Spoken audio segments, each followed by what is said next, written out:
Fiat proposes speed caps for city cars to avoid costly safety tech. Fiat CEO Olivier Francois has suggested limiting the top speed of its 500, Panda, and Grand Panda models to 73 mph, 118 km/h, as a more affordable alternative to installing advanced driver assistance systems, ADAS, that he argues are unnecessary for urban driving.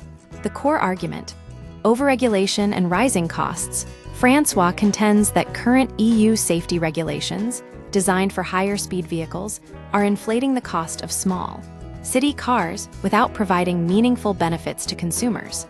The price of these models has jumped 60% in the last 5 to 6 years, largely due to mandated technology like sensors, cameras, and road sign recognition systems.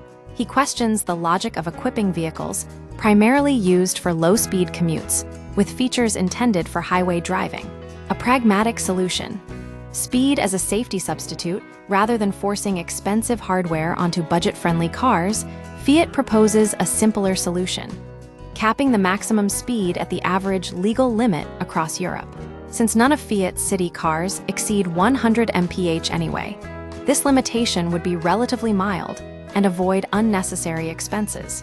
The Grand Panda EV is already restricted to 82 mph, making the proposed change less radical.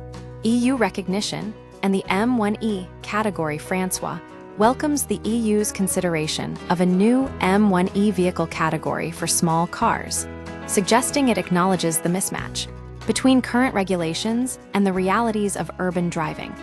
This recognition is crucial, as the current system treats all vehicles equally, regardless of their intended use. Why this matters? Accessibility versus safety standards. The debate highlights a broader tension between safety standards and affordability in the automotive industry.